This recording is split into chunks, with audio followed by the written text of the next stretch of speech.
दीपक में दो पंखुड़ियाँ क्यों बनती हैं, इसका भाग 1 आप ज़रूर देखना, तभी आपको भाग दूसरा समझ में आएगा। क्योंकि दीपक में दो पंखुड़ियाँ बनना बहुत ही शुभ होता है। ये बैलेंस बनाने में हमारा मदद करता है और कहा जाता है इसको हम दो को हम जोड़े के रूप में पूजते हैं। जैसे स्त्री और पुरुष, सदैव हम देखते हैं देवी देवताओं की जब विशेषकर जोड़े में पूजा की जाती है, उससे बहुत ज़्यादा लाभ मिलता है। तो उस वीडियो में इसके बारे में काफ़ी चीज़ें बताई गई हैं। आप पहला भाग ज़रूर देखना। आप देख रही हैं बाबा का आशीर्वाद SPM चैनल।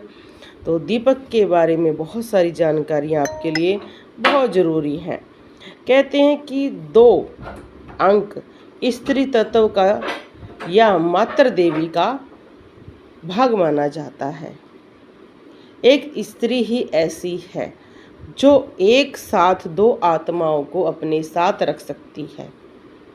जैसे अपने खुद की आत्मा और गर्भ में पल रहे बच्चे की आत्मा।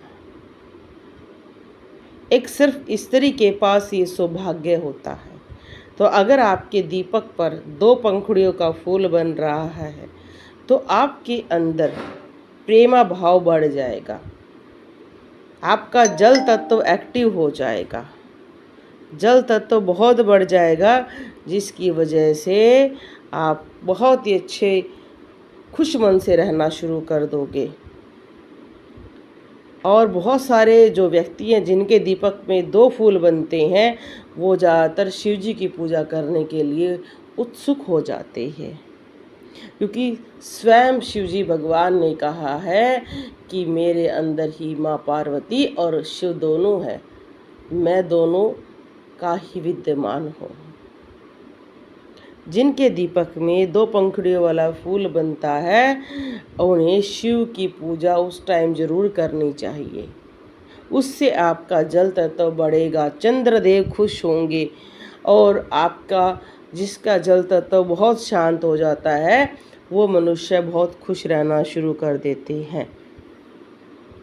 खुशी का संबंध किसी भी धन दौलत से कभी नहीं होता है।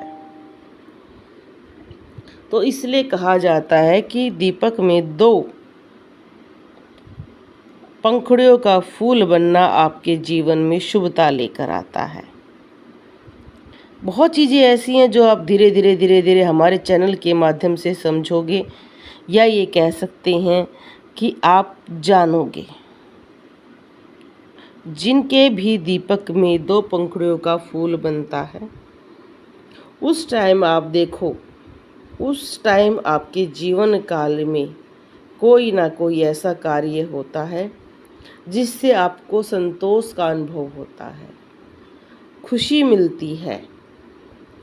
दीपक में अगर जब भी आपका ऐसे फूल बन रहा है तो कभी घबराना नहीं चाहिए। क्योंकि बहुत सारे लोग कहते हैं हमारे तो बहुत ज़्यादा पंखुड़ियों का फूल बन रहा है और आपके तो 2 ही का बन रहा है। तो इसका मतलब ये नहीं है। शुरुआत तो हर व्यक्ति 0 से करता है और आगे बढ़ता है। इसलिए आप उस टाइम शिव जी की पूजा ज़रूर करें, जल ज़रूर चढ़ाएं, ओम नमः शिवाय का जाप करें। आपको बहुत बल मिलेगा, आपका दिमाग बहुत शांत होगा, आप बौद्धिक रूप से धनी हो जाओगे। बहुत सारे लोगों को मैंने खुद देखा है कि उनके पास बहुत पैसा है पर वो मानसिक रूप से बहुत परेशान है, उनको बहुत ही दिक्कतें रहती हैं। तो मैं सदैव उनको ये कहती हूँ कि आप शिव जी पर जल चढ़ाओ, जल तत्व को एक्टिव करो। एक स्त्री ने बताया कि उन्हें बहुत दिक्कत रहती है क्योंकि उनके पास एक ही संतान है, दूसरी संतान नहीं हो रही है। तो उनको हमने एक उपाय बताया कि आप शिव जी पर डेली जल चढ़ाओ।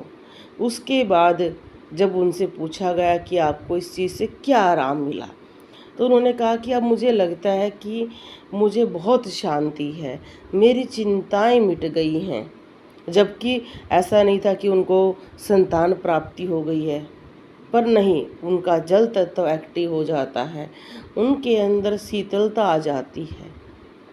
वो इसी बात से भी खुश होती हैं कि औरों को एक भी संतान नहीं है, मुझे कम से कम एक संतान तो है।